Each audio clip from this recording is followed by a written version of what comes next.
Evangelho segundo nos escreveu Lucas, o capítulo 23. Evangelho segundo escreveu Lucas, capítulo 23, versículos de 39 a 43. Evangelho segundo nos escreveu Lucas, não é o Evangelho de Lucas, é o Evangelho segundo Lucas, o Evangelho de Cristo, que é a boa nova da salvação. Evangelho segundo nos escreveu Lucas, capítulo 23, a partir do versículo 39 até o 43, aonde a Bíblia, a palavra de Deus, diz assim: um dos malfeitores crucificados blasfemava contra Jesus, dizendo: você não é o Cristo? Salve a si mesmo e a nós também. Porém o outro malfeitor o repreendeu, dizendo: você nem ao menos teme a Deus, estando sobre igual sentença? A nossa punição é justa, porque estamos recebendo o castigo que os nossos atos merecem. Mas este não fez mal nenhum. E acrescentou: Jesus, lembre-se de mim quando você vier no seu reino.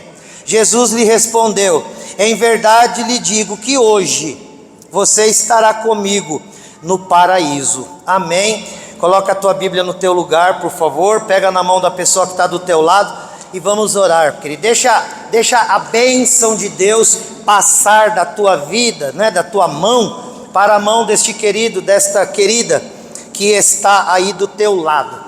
E vamos clamar a Deus pedindo: Deus, fala conosco, no nome de Jesus. Senhor nosso Deus e nosso Pai, nós te agradecemos pela tua palavra, e nós te agradecemos pelo irmão, pela irmã, que estão ao nosso lado nesta noite, para que juntos sejamos testemunhas do teu agir. Ó Pai, o melhor agir que podemos receber da tua parte é justamente a tua voz, que junto com ela traz a tua palavra, a tua promessa, porque aquele que tem a promessa tem a bênção, porque quem prometeu é fiel. Então Deus, no nome de Jesus, vem nesta noite, fala comigo, fala com a igreja, para que ao sair daqui possamos dizer: Deus estava naquele lugar, porque eu ouvi a sua voz. Vem, fala comigo, fala com a igreja, nós te pedimos implorando, em nome de Jesus. A igreja diga amém. Aplaude a palavra de Deus e pode se assentar. Glória a Deus. Queridos, hoje você deve estar sentindo falta aí de alguns membros da equipe pastoral, né? Alguns estão pregando em outras igrejas, e é uma bênção, né? Poder ser útil como igreja para outras igrejas irmãs também. Então, orem pelos nossos pastores, por mim, pela equipe pastoral. E eu estou aqui no mês de abril, nós estamos, né, no mês de abril, e o mês de abril ainda soa para nós a questão Páscoa, a questão ressurreição, sacrifício de Cristo, essas coisas que o mês de abril evoca, né, por conta de que este mês, geralmente, a gente tem a celebração da Páscoa.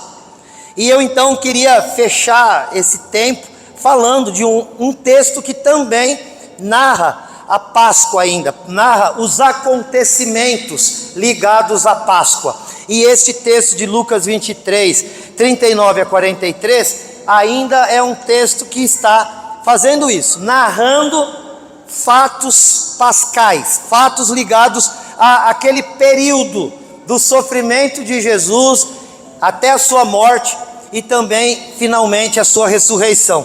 Então vamos aprender aí algumas coisas muito importantes, especialmente a respeito destes homens que estavam ao lado de Jesus, que a gente chama assim de malfeitores.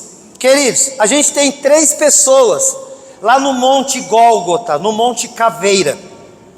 Há 3 crucificados lá, Jesus no meio, um malfeitor à sua esquerda e outro à direita. Essas 3 pessoas que estão lá, estão agora na iminência de proferirem as suas últimas palavras na terra. E é um negócio fascinante pensar nisso, embora às vezes pareça mórbido. Talvez você não faça continuamente este exercício, que é pensar quais seriam as tuas últimas palavras? Quais seriam as últimas palavras que você gostaria de pronunciar aqui na terra? A gente pode ver na palavra de Deus e também na história da humanidade pessoas, né, que falaram as suas últimas palavras, e essas ficaram registradas historicamente. É interessante ver algumas delas. Por exemplo, o filósofo Nietzsche, que foi assim, terrível, ele morreu gritando: eu sou Cristo, eu sou Cristo, eu sou Cristo. E ele era um pastor cristão evangélico, e ele desviou-se dos caminhos do Senhor, e ele criou uma teoria chamada transvaloração dos princípios bíblicos. Então ele dizia: todo o princípio bíblico precisa ser tirado da sociedade. Ele era pastor, se desviou e criou um livro onde ele ensinava como abandonar plenamente o evangelho e viver de maneira dissoluta. Diz a história que ele teve um cancro podre no cérebro, que é uma doença venérea e que não dá no cérebro, dá em outro lugar. E ele teve no cérebro, e enquanto ele morria, ele gritava no colo da irmã crente: eu sou Cristo, eu sou Cristo. Ou seja, abandonou o caminho de Deus. As suas últimas palavras vão ser de loucura. Charles Darwin, né? Aquele que lançou aí na mente de muita gente, infelizmente, inclusive do próprio Nietzsche, a teoria da evolução no século XIX, e que fez com que muita gente passasse a descrer da Bíblia, a palavra de Deus, e do próprio Deus. Ele morreu abraçado com a Bíblia e gritando: é tudo verdade, é tudo verdade, é tudo verdade. Mas infelizmente já era tarde demais. Ele já tinha feito loucura e besteira, colocando na imaginação das pessoas uma teoria. Não é fato científico, é uma teoria científica, é um estudo científico, e que muita gente, infelizmente, abraçando como verdade, passou a descrer de Deus e da sua palavra. E aí então nós estamos aqui diante de 3 homens que vão pronunciar as suas últimas palavras, porque daqui a pouco vão morrer, tanto o próprio Senhor Jesus, como os 2 malfeitores ao seu lado. Então vamos ver o que cada um falou, para que a gente possa pensar, não ficar pensando, porque isso é mórbido, mas imaginar quais seriam as nossas últimas palavras, ou quais não deveriam ser as nossas últimas palavras. E olha, querido, se eu fosse você, eu me preocupava muito com isso. Sabe por quê? Porque, por exemplo, pode ser que hoje estas palavras que eu estou trazendo para você sejam as minhas últimas. Eu não sei o meu dia de amanhã, eu não sei nem hoje o fim da minha noite, mas pode ser que essas palavras que eu pronuncio aqui sejam as minhas últimas. É por isso que eu preciso imaginar isso, sim, porque pode ser que as nossas palavras de agora sejam as nossas últimas, e depois não tenhamos condições de fazer nenhum tipo de pronunciamento. Vamos ver então as 3 palavras ditas pelos 3 que estavam na cruz, para que você receba de Deus instrução, mas também edificação no nome de Jesus. Primeira coisa, o versículo 39 diz: um dos malfeitores crucificados blasfemava contra Jesus, dizendo: você não é o Cristo? Salve-se a si mesmo e a nós também. A última palavra dele foi essa, olhando para Jesus. Não sei se ele conseguiu olhar, porque eles estavam em sofrimento, mas ele disse: você não é o Cristo? Salve-se a si mesmo e a nós também. As últimas palavras de um foram blasfêmia contra Deus. Na hora da sua morte, ele pergunta para Cristo: você não é o Cristo? Ele não estava perguntando como um curioso que realmente queria saber se ele era o Cristo. Ele estava blasfemando. Na verdade, ele imaginava que fosse, Mas como Cristo não estava fazendo o que ele queria que Cristo fizesse, então ele põe em dúvida. E eu fico imaginando, queridos, se realmente deveria ter essa interrogação aqui, aonde nos parece que ele está perguntando: você não é o Cristo? Se ele realmente está perguntando, então ele está sendo incrédulo. Se ele está afirmando: você não é o Cristo, então vamos mudar aqui. Se ele está afirmando: você não é o Cristo, ele está sendo incrédulo. Se ele está afirmando isso e dizendo: ei, você não é o Cristo, ponto final, então ele está agindo com incredulidade. Aquele que não declara que Jesus Cristo é o Senhor, aquele que não declara que Jesus é o Cristo, este é incrédulo. E o que pressupõe a nós a salvação é crer. A Bíblia diz: todo aquele que nele crer será salvo. Então, se este homem estava mesmo afirmando para Jesus: ei, você não é o Cristo, então ele estava sendo incrédulo. E se ele estava perguntando: você não é o Cristo, então, querido, ele estava pondo Cristo à prova. Era como se ele encostasse Cristo na parede para dizer: ei, você não é Deus, você não é o Messias que você falou, então faz alguma coisa. Quando eu falo tentador, o que vem na tua cabeça? O diabo. A Bíblia afirma que Satanás é o tentador dos irmãos. Mas, queridos, eu estou aqui diante de um tentador. Um homem que no seu pecado, na sua guerra interior pelo mal, ficou endemonizado. Ficou endemonizado, não só endemoniado, mas ele estava aqui. Por que eu estou dizendo endemonizado? Porque ele está fazendo uma coisa que o diabo faria. Quando ele pergunta: você não é o Cristo? Porque se você for, faz alguma coisa por você e faz alguma coisa por nós também. Isto é por Deus a prova, isso é tentar o Senhor Deus. E todas as vezes que eu coloco Deus à prova, todas as vezes que eu o coloco contra a parede, porque eu estou numa situação difícil, eu estou numa condição que eu não gostaria, eu estou agindo como Satanás agiria, e o Senhor não quer isso de mim e de você. Quantas vezes, querido, você está passando luta, dificuldade, e ao invés de fazer uma oração de fé e aguardar no Senhor, você o questiona, colocando contra a parede, dizendo: se o Senhor realmente está comigo, então faz alguma coisa. Se o Senhor realmente me ama, me ajuda. Todas as vezes que você e eu fazemos isso, querido, nós estamos agindo guiados por Satanás. Há um mandamento claro na Bíblia, em Deuteronômio 6,16. Deuteronômio 6,16. A Bíblia diz assim: não tentarás, ou não ponham à prova o Senhor, o seu Deus, como fizerem Massá. Não põe Deus à prova, ou seja, não faça com que Deus tenha que provar aquilo que Ele já provou para você que Ele é. Não precisa provar que Deus é todo poderoso, porque você já sabe que Ele é. Você não precisa mais provar que o Senhor é amoroso, porque você já sabe que Ele é.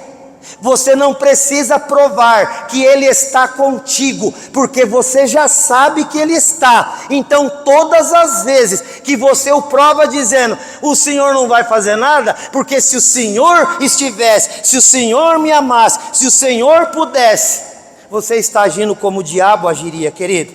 E então, antes de pronunciar qualquer palavra deste tipo, para pensar o seguinte: pode ser que estas sejam as minhas últimas palavras a Deus. É por isso que nós precisamos viver de amá-lo, de glorificá-lo e de adorá-lo, porque uma hora dessas a gente acerta, e quanto menos a gente esperar e abrirmos os nossos olhos, de repente Ele estará na nossa frente para receber toda a honra, toda a glória e todo o louvor, em nome de Jesus. E a igreja diga amém. Então já vai treinando glorificação a Deus, porque lá no céu vai ser isso que faremos constantemente, em nome de Jesus. Querido, aquele malfeitor do lado de Cristo estava o pondo à prova, agindo como o diabo, mas nós não vamos fazer assim, porque nós conhecemos Romanos 8:28, não importa o que estejamos passando. Se aparecer ali na tela, Romanos 8:28, nós vamos declarar em fé todos juntos em nome de Jesus. Romanos 8:28, que eu imagino que você já saiba de cor. Então vamos falar lá no 3, 1, 2, 3. Sabemos que todas as coisas cooperam para o bem daqueles que amam a Deus, daqueles que são chamados segundo o seu propósito. Quem aqui se sente chamado por Deus, levanta a mão e diga glória a Deus. Se você é chamado por Deus, todas as coisas cooperam para o teu bem, em nome de Jesus. A igreja diga amém. Esta enfermidade coopera para o teu bem, esta necessidade coopera para o teu bem, esta situação familiar coopera para o teu bem. Todas as coisas cooperam para o bem daqueles que amam a Deus e que são chamados segundo o seu propósito. Amém, querido? Creia nisso, por favor. Descansa nisso em nome de Jesus. E não mais daqui para frente tente o Senhor teu Deus. Não mais daqui para frente coloque o teu Deus à prova, porque Ele já provou quem Ele é e o que Ele pode fazer. Ele te ama e Ele provou isso na cruz em nome de Jesus. Amém? A segunda coisa, os versículos 40, 41 e 42, a gente tem a fala do segundo malfeitor. Porém o outro malfeitor o repreendeu dizendo: você nem ao menos teme a Deus, estando sobre igual sentença? A nossa punição é justa, porque estamos recebendo o castigo que os nossos atos merecem. Mas este mal nenhum lhe fez. E ele completa dizendo: Jesus, lembre-se de mim quando você vier no seu reino. Você reparou que a primeira fala do primeiro malfeitor, o que Jesus fez? Ele fez uma pergunta para Jesus: você não é o Cristo? Qual foi a resposta do Senhor? Silêncio. O que aquele homem estava fazendo com Jesus? Ele o estava afrontando. E como que Jesus respondeu à afronta? Com silêncio. Só que aqui neste caso, querido, quando o segundo fala com Jesus e faz alguns reconhecimentos, para este, Jesus dá uma resposta. E esta resposta dada por Jesus, certamente é a resposta que todos nós gostaríamos de ouvir. Porque ele disse, a pergunta que este homem fez, ao pedido, Jesus respondeu dizendo: hoje você estará comigo no paraíso. Quem aqui não gostaria de ouvir essa frase? Quem aqui não gostaria de receber da boca de Jesus, olhando para mim e para você, dizendo: é hoje que você sai desse inferno que você está vivendo e eu te coloco no paraíso. Já pensou que coisa boa? Tem gente que está aqui e está dizendo: a minha finança está um inferno. Então o Senhor diz: hoje eu te ponho no paraíso. Talvez tenha gente aqui dizendo: minha família está um inferno. O Senhor Jesus olha para você e pode dizer: hoje você vai estar no paraíso. Talvez você diga: meu trabalho, meu coração, querido, eu não sei, mas de alguma maneira você pode estar colocando esta palavra: eu estou me sentindo no pior lugar que poderia estar. E o Senhor diz para você: hoje eu te tiro desta condição para te colocar numa condição, sabe do quê? De paraíso. Não é bom ouvir isso aí? Amém, querido? Quem quer ouvir isso, diga amém. Eita, eu quero ir muito. Parece que eu já estou ouvindo o Senhor olhando para mim e falando: Silas, é hoje. é hoje. Ah, a melhor coisa que tem para se ouvir é o Senhor olhando para nós e dizendo, é hoje. Mas por que o Senhor Jesus não respondeu um, mas respondeu o outro? Primeiro porque Jesus não responde afronta. Só aqui a gente já podia parar essa pregação. Toda vez que você fica perdendo o teu tempo respondendo afronta, querido, você podia estar usando esse tempo para aprender mais do Senhor, para crescer mais nele, para viver uma vida melhor. Sabe, infelizmente, existem muitos cães latindo enquanto a gente caminha. Não é à toa que a Bíblia chama o inimigo de cão. E eles estão latindo, querido. Mas o cão espiritual é como esse cão que a gente ouve falar assim, é cachorro que late, mas não morde. Se a gente já sabe que é cachorro que late, mas não morde, eu não vou ficar perdendo tempo parando para baixar, para pegar pedra, para atacar, para espantar, porque eu já tenho certeza que o inimigo das nossas almas é um cachorro que, embora lata, ele não morde, em nome de Jesus. E você diga amém. Ele vai te assustar, ele vai querer te desanimar, ele vai querer te desapontar, mas ele nunca jamais vai poder te parar. Ele nunca jamais vai poder parar a obra que Deus começou na tua vida, porque aquele que começou a boa obra é fiel para completá-la até o dia de Cristo Jesus. Para de revidar a afronta do inimigo. Você está perdendo tempo abaixando para pegar pedra. Deixa a tua vida firme na rocha e segue o teu caminho, porque Deus é por nós. Aleluia! O Senhor é por nós. Ele não respondeu a afronta, mas para o outro ele disse, hoje você vai estar comigo no paraíso. E aí por que Jesus fez isso com o outro? Porque eu tenho uma pequena impressão, queridos, que esse outro malfeitor, ele era desviado.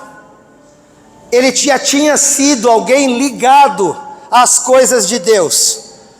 E eu vou te provar por que eu penso isso e te mostrar, na verdade. E eu creio que aquilo que eu vou te mostrar prova que este primeiro era um incrédulo.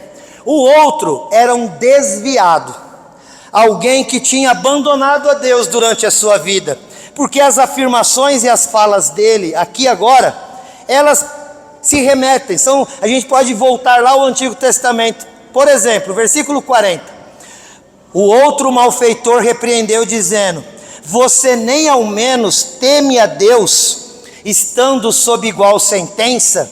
Ele estava preocupado, queridos, com o temor a Deus. Diga, temor a Deus. Abra a tua Bíblia em Eclesiastes 12:13. Eclesiastes 12:13. E olha o que a Bíblia diz. Para mim, este segundo malfeitor, ele conhecia esse texto, aonde a Bíblia diz, de tudo que se ouviu, a conclusão é esta: tema a Deus e guarde os seus mandamentos, porque isto é o dever de cada pessoa. O dever de cada um de nós é temer a Deus. Meu dever é temer a Deus. Meu temer é dever a Deus. Vamos falar junto no 3? 1, 2, 3. O meu dever é temer a Deus. Se você teme a Deus, você respeita as coisas que você vive nesta terra. Querido, aquele que teme ao Senhor finalmente ouvirá: hoje você vai estar comigo no paraíso. Tudo que você for fazer, tudo que você for falar, tudo que você for deixar nos teus pensamentos e pensar, todas as coisas que você fizer, para e analisa se isso que você está fazendo pode se chamar de algo que é feito por alguém que teme ao Senhor. E se não for, não continue, querido, porque segundo a palavra de Deus, de tudo que se tem ouvido, a conclusão é: teme a Deus, guarda os seus mandamentos, porque este é o dever de todas as pessoas. Tema ao Senhor, tema ao Senhor. E olha, coloca isso na tua vida e no teu coração como a coisa mais séria que possa existir. Querido, este homem ouviu de Jesus: você vai estar comigo no paraíso hoje, porque ele era temente a Deus. A gente tem no Brasil hoje muito crente. Você sabia que no Rio de Janeiro mais da metade da população é crente? Sabia disso? Você sabia que em Salvador, na Bahia, mais da metade da população é crente? Você sabia? E aí, querido, olha, os dois lugares que você jamais poderia imaginar, que o censo do IBGE ia bater em cada porta, perguntar: qual a sua religião? E a pessoa ia dizer: eu sou crente. Rio de Janeiro, mais da metade da população é crente, ou se diz crente. Em Salvador, na Bahia, mais da metade da população também respondeu no último censo: eu sou crente. Querido, aí por favor, olha aqui para mim, me responda com todo carinho que a gente possa ter pelos nossos irmãos do Brasil inteiro. Mas qual a diferença que abrir a boca e fazer essa declaração tem feito na vida das pessoas aqui no Brasil, onde, segundo o IBGE, já em 2025 a população brasileira vai estar entre 60% e 70% chamados de crentes. E qual a diferença que isso faz? Em Tiago 2,19 a Bíblia diz: você crê que Deus é um só? Você faz bem, mas o demônio também crê e estremece. Qual é a diferença então, querido? O Senhor está olhando para a terra e está buscando aqueles que temem o seu nome, fazer parte da igreja, dizer que é crente, estar arrolado num hall de membros, não quer dizer nada. Eu preciso temer a Deus. Ainda que no censo do IBGE eu não responda: eu sou crente, as minhas atitudes precisam dizer isso, para a glória de Deus, amém, queridos? As minhas palavras precisam dizer isso, em nome de Jesus. Começa a parar e pensar aí. Quando você é afrontado por alguém, será que você consegue ter um domínio próprio de parar e pensar se aquilo que você vai fazer para revidar demonstra temor a Deus ou não? Ou você simplesmente abre a tua boca e se desboca em afronta, em devolução daquilo que te foi dado?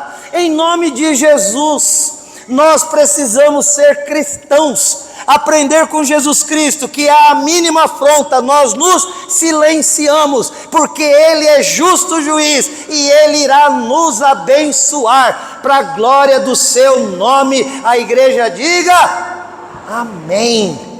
Deus é com você, Deus é por você.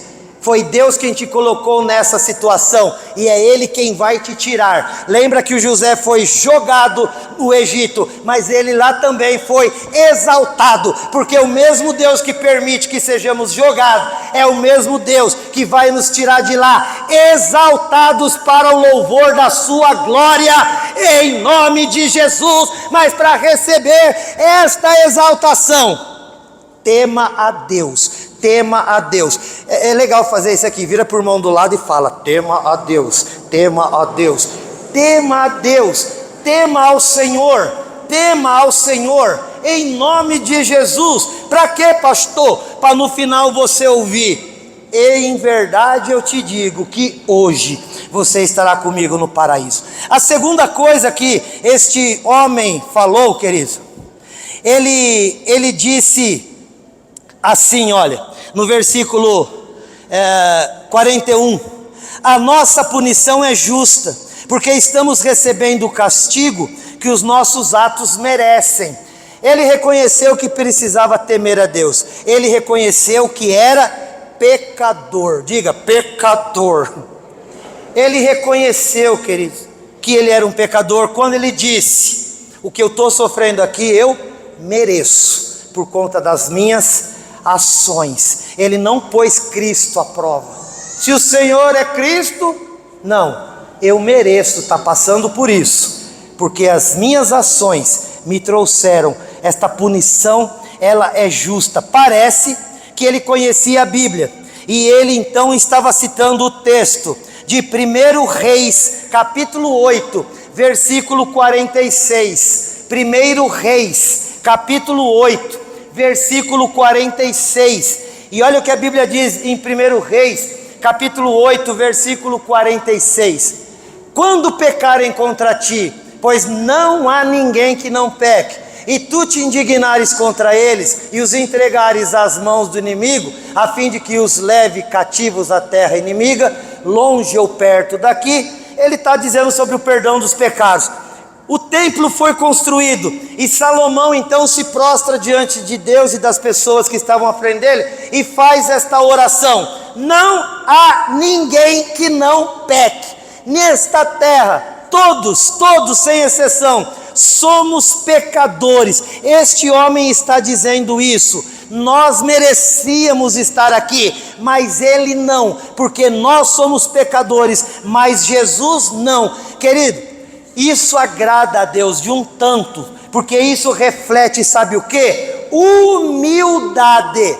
O Senhor resiste ao soberbo, mas Ele dá graça para o humilde. É o que a palavra de Deus nos diz lá em Tiago capítulo 4, versículo 6. Deus resiste o soberbo, mas aquele que tem coragem, não de olhar para o outro, mas para si e dizer: eu sou pecador, o Senhor Deus se agrada deste. Olha para este e diz: eu te digo em verdade que hoje você vai estar comigo no paraíso.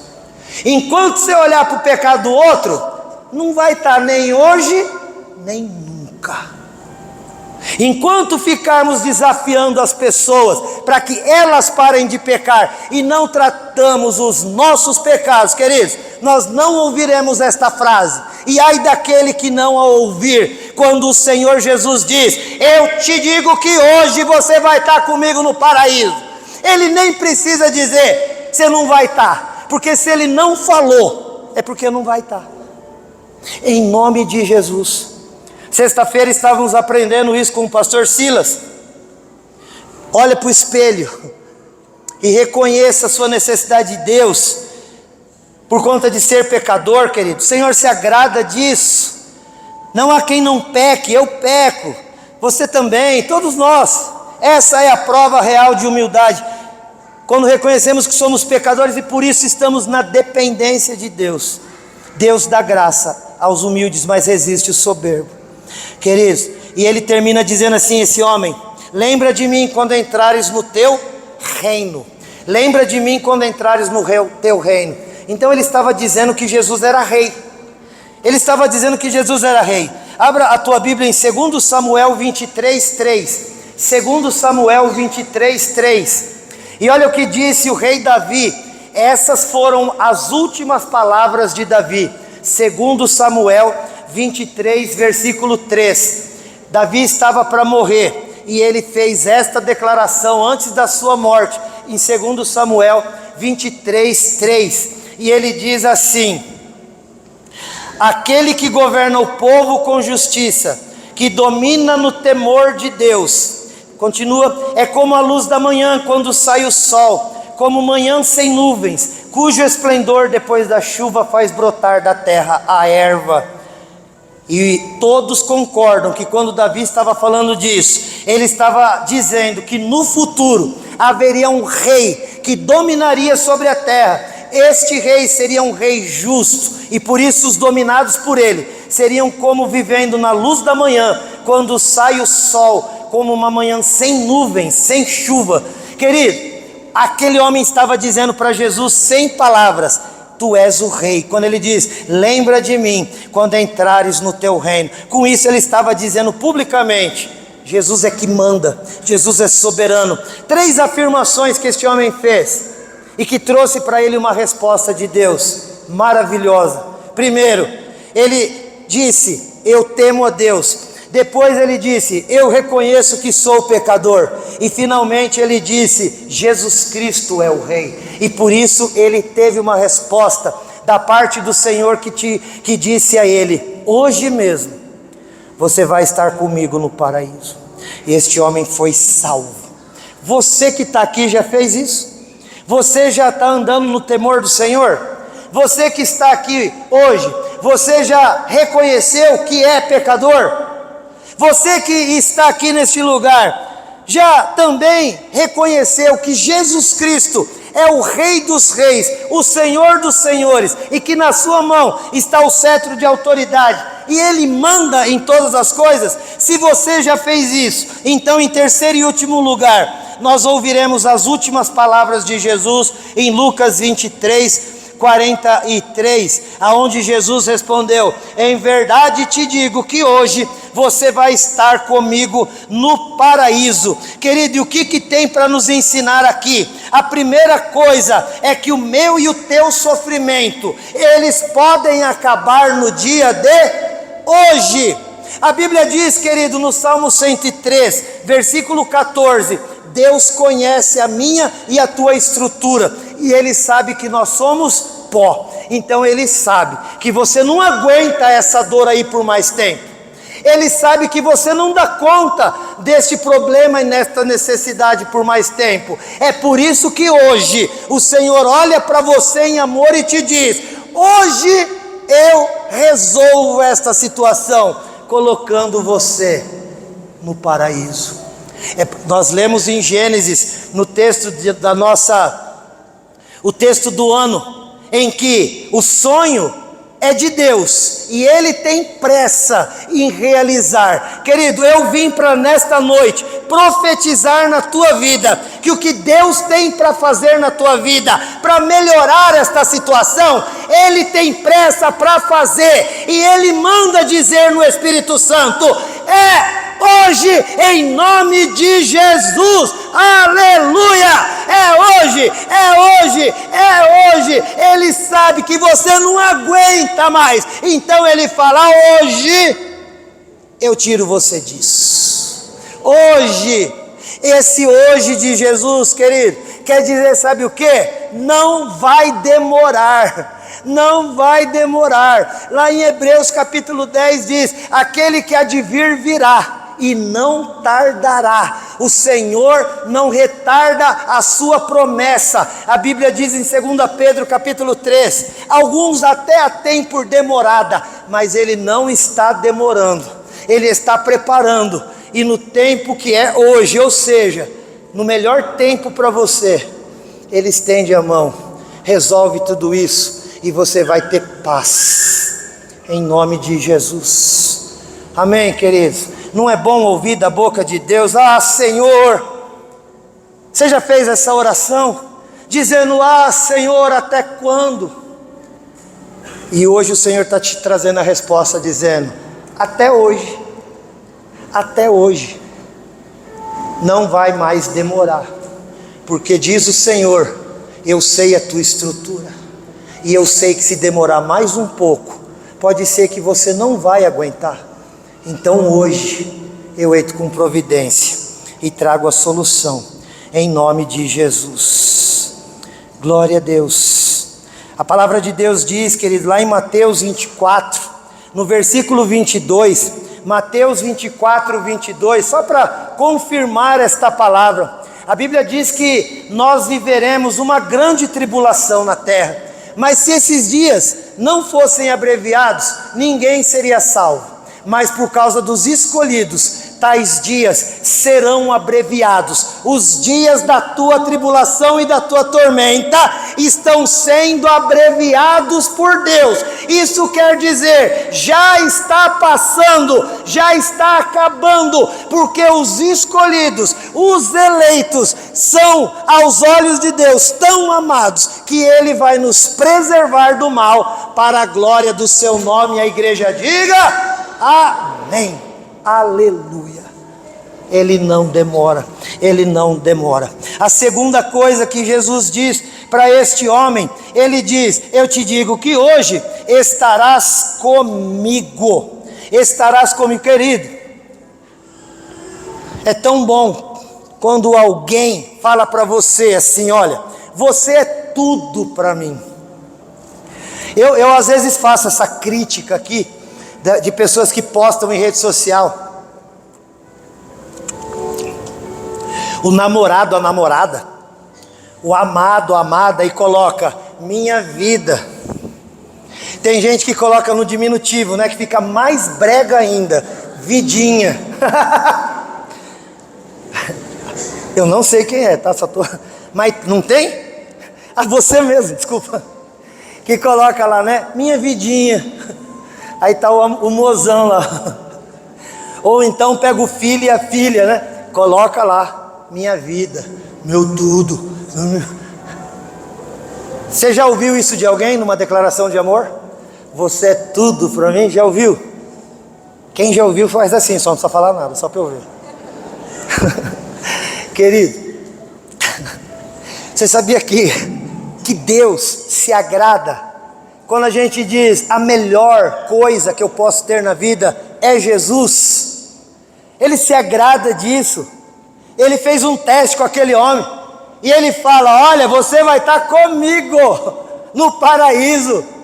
Querido, eu não quero saber de rua de ouro, eu quero Jesus. Eu não quero saber de mar de cristal, eu quero Jesus. Eu não quero saber de flores que nunca murcham, eu quero Jesus, porque Ele é a minha vida, Ele é a minha vidinha, Ele é tudo para mim. E quando você diz isso para Ele, Ele se agrada dessa fala e diz: hoje você vai estar comigo, e não é em qualquer lugar, é no paraíso, em nome de Jesus. Para mim, Jesus é o céu. Para mim, Jesus é o céu. Para mim, Jesus é o céu. Vamos falar junto no 3, 1, 2, 3. Para mim, Jesus é o céu. Ah, as pessoas gostam de perguntar: no céu vai ter cachorro? Vai ter Jesus, amém? No céu vai ter gato? Vai ter Jesus, amém? No céu vai ter comida? Vai ter Jesus, amém? Querido, é hora da igreja entender que tudo que temos, precisamos, a única coisa na verdade é Ele. E qualquer outra coisa que vier com isso é lucro. E esse homem recebeu esta palavra, melhor que ele podia ouvir: eu te digo que hoje você vai estar comigo no paraíso. Que palavra maravilhosa! Você vai estar comigo. A palavra, e terceira, a primeira coisa, eu digo hoje, ou seja, não demora. Segunda coisa, você vai estar comigo, a melhor coisa que tem. Em terceiro e último lugar, ele afirma: você vai estar comigo e vai ser no paraíso. Você sabe que a palavra paraíso aqui é a mesma palavra que foi usada para descrever o jardim do Éden. Lembra, Adão e Eva foram criados e postos num jardim. Como era o nome do jardim? Jardim do Éden. Mas quando você lê lá em Gênesis 2 para frente, não fica sendo chamado de jardim do Éden. Chega uma hora que começa a se dizer que Adão e Eva estavam no paraíso. A mesma palavra usada para paraíso lá no Antigo Testamento é esta mesma palavra aqui que Jesus disse para este homem: você vai estar comigo no paraíso. Será que isso quer dizer que a gente vai para o Éden? Não, queridos, isso não é isso que quer dizer. O que tinha no paraíso de Adão e Eva que tornava aquele lugar lindo e maravilhoso? Em Gênesis 3:8, a Bíblia diz que Deus caminhava pelo jardim na viração do dia, e a gente já sabe que Ele fazia isso para ter comunhão com Adão e Eva, para dar a sua companhia para Adão e Eva. Então é isso, queridos.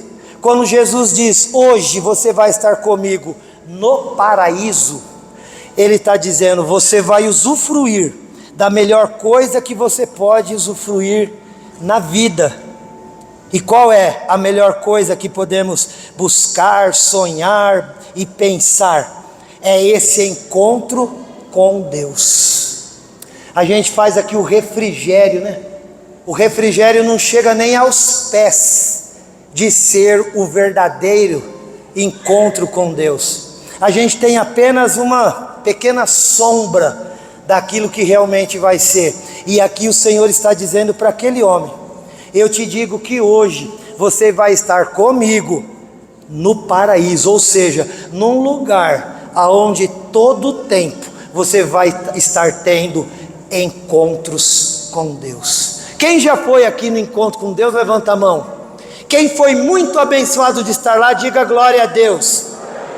O encontro com Deus é tremendo. E por que é tremendo? É a comida, é a chácara, é o lugar, são as pessoas que estão ao nosso redor nos ajudando e servindo? Não, é porque o nome do negócio é encontro com Deus, que é o melhor encontro que você pode ter ou marcar na tua vida. E hoje o Senhor Jesus olha para esta igreja, busca aqueles que o temem, busca aqueles que reconhecem que são pecadores, busca aqueles que diante do Senhor reconhecem que Ele é o Rei, e diz clara e publicamente: hoje você estará comigo no paraíso. Ou seja, não vai demorar, nós estaremos juntos e você vai ter encontros comigo todos os dias e todo o tempo da tua vida, em nome de Jesus. Se coloca de pé, querido, em nome de Jesus. Glória a Deus, glória a Deus, glória a Deus, glória a Deus. O Senhor Jesus está, eu ia dizer assim, olha, o Senhor Jesus está aqui. Não vou dizer o Senhor Jesus está aqui, eu vou dizer o Senhor Jesus está aí. Porque para mim Ele já disse quando eu preparei esta mensagem, para você hoje Ele diz: em verdade eu te digo, que hoje você vai estar comigo no paraíso. Hoje, ou seja, não vai demorar. Ele diz: estará comigo, ou seja, eu quero estar com você. E Ele diz: no paraíso, um lugar onde você vai ter continuamente encontros com Deus, em nome de Jesus. Feche os teus olhos e começa a dizer intimamente para Jesus. Fecha os teus olhos e começa a declarar de maneira íntima para Jesus, dizendo: Jesus, é do Senhor que eu me agrado, é o Senhor que eu mais preciso, é o Senhor o que eu mais quero, é o Senhor que eu realmente necessito, em nome de Jesus. Tu és minha vida, Jesus. Ele sabe? Glória a Deus. Vai falando aí, querido, fecha os teus olhos. Quando você vem à casa de Deus, é momento para você ter intimidade com o Senhor, e você vai dizer para Ele: Senhor Jesus, o Senhor é tudo para mim, o Senhor é a única coisa que eu preciso, é o Senhor que eu mais quero. Ah, Deus, eu tenho tanta luta, tanta dificuldade, necessidade, mas é o Senhor que eu realmente preciso, é do Senhor que eu estou buscando neste lugar. Fala com Deus, pede para Ele hoje: Senhor, entra aqui na minha vida e cura a enfermidade. Ah, Jesus, hoje entra na minha casa e reconcilia o meu casamento, a vida familiar com os meus filhos. Quebra dentro da minha casa o vício, a loucura, a gritaria, a briga. Deus, em nome de Jesus, hoje desce aqui na terra e abraça aquele que está solitário. Porque pode ser que este que aqui está hoje não chegue até amanhã, precisa do Senhor hoje. Então, Espírito de Deus, hoje nós clamamos que Tu abras a Tua boca e nos diga, Pai, que hoje podemos estar contigo e será isto o paraíso, em nome de Jesus. Tu és minha vida, Jesus, és meu amigo, e a tua vontade, doce Espírito, meu alimento.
Jesus, és meu